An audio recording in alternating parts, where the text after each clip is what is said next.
Assalamu алейкум. Урматтуу окуучулар, урматтуу достор, урматтуу кесиптештер.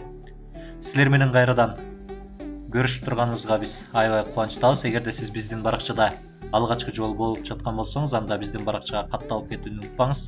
Бул сиз үчүн жакшы мүмкүнчүлүктөрдүн бири дегенибиз, биздин баракчада жарыяланып жаткан, чыгарылып жаткан онлайн сабактарыбызды эң алгачкылардан болуп көрө алуу мүмкүнчүлүгүнө ээ болосуз. Биз өткөн сабактарда 7-класстын 2 сабагынан сиздер менен жолукканбыз.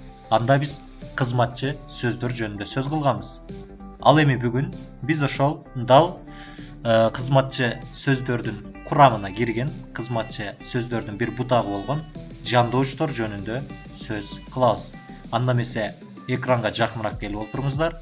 Бүгүнкү темабыз жөнүндө толугураак маалымат алганга аракет жасаңыздар. Жандоочтор деген эмне? Алгач бул маселеге токтолуп кетели. Жандоочтор өз алдынча турганда лексикалык бир маанини билдире албаган, сүйлөмдөгү сөздөрдү же өз ара байланыштыруу үчүн кызмат кылган, аларга кошумча маани берген кызматчы сөздөр жандоочтор деп аталат. Демек, өзүңөр көңүл бөлүп байкап турганыңыздардай, жандоочтор лексикалык бир маанини туюндура албайт. Алардын кызматы сүйлөмдөгү сөздөрдү өз ара байланыштыруу үчүн гана кызмат аткарат. Демек, мисалдар боюнча далилдейли. Асан шаарды карай кетти. Бул сүйлөмдөгү жандооч карай. Шаар деген сөздүн табыш жөндөмөсүндө турушу карай деген жандоочко байланыштуу. Анын табыш жөндөмөдө турушун карай деген сөз, тагыраак айтканда карай деген жандооч байланыштырып турат. Дагы бир мисал келтирели. Алым менен келдим. Бул сүйлөмдөгү жандооч менен алым деген сөздүн атооч жөндөмөдө турушун кийинки айтылган менен деген жандооч талап кылып турат. Түшүндүрө кетели. Эгерде жогорудагы эки сүйлөмдөн жандоочторду алып салсак эмне болот? Анда биринчи сүйлөмүбүз Асан шаарды кетти. Ал эми экинчи сүйлөмүбүз алым келдим. Бул жерде сүйлөмдөгү сөздөр бири-бири менен байланышсыз, түшүнүксүз айтылууда. Тагыраак айтканда, эгерде мен сиздерге Асан шаарды кетти же болбосо алым келдим десем, анда сиздер эч кандай бир маанини түшүнө албай каласыздар. Дал ушул жерде бизге тагыраак айтканда оюбуздун жеткиликтүү, түшүнүктүү болуусу үчүн лексикалык мааниге ээ эмес, а бирок сөздөрдү жандап келип аларга кошумча маани берген жандоочтордун жардамы керек болот.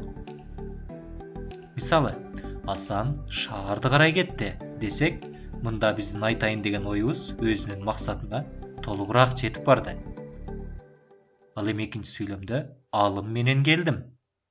Мында мен ким менен келгенимди түшүндүрүп турат.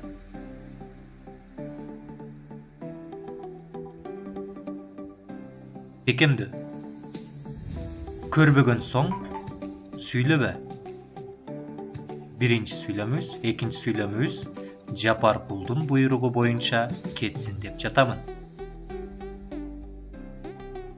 Бул эки сүйлөмгө маани берип, алардын курамындагы жандоочторду табууга аракет кылып көргүлө.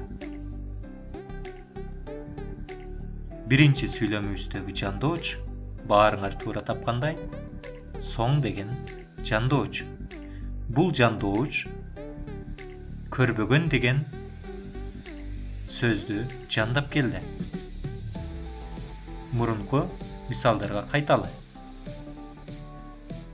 Бул жерде Асан шаарды карай кетти дегенде карай деген жандооч атооч жөндөмөдө турган шаар жана этиш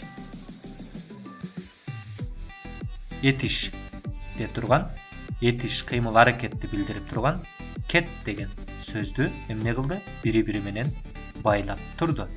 Ал эми менен деген сөз дагы атоош жөндөмөдө турган алым жана өзүнөн кийин келген кыймыл аракетти билдирүүчү етиш менен экөөнүн бири-бирин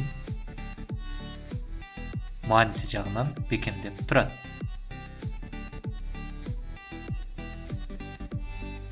Жапаркулдун буйругу боюнча кетсин деп жатамын. Бул сүйлөмдө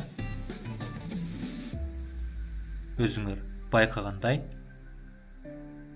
жандооч сөз же болбосо жандооч боюнча деген сөз.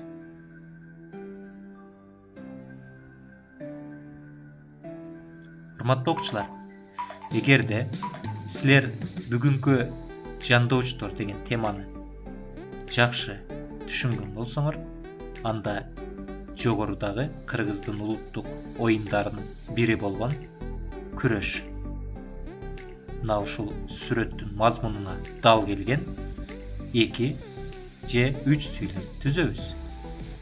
Сүйлөмдөрүбүздүн ар биринде жандоочтор катышкандыгы максатка ылайык болот. Дагы бир рет кайталай кетейин.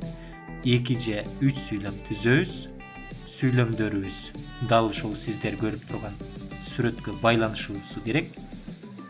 Түзүлгөн сүйлөмдөрдү өзүбүздүн кыргыз тили жана адабияты мугалимдерибизге жиберебиз. Анан тапшырманы аткарган болуп эсептелебиз. Шуну менен биздин бүгүнкү жандоочтор деген темадагы сабагыбыз өзүнүн жыйынтыгына келип жетти. Кайрадан кийинки сабактарда силер менен жүз көрүшкөнчө сак саламат тургула.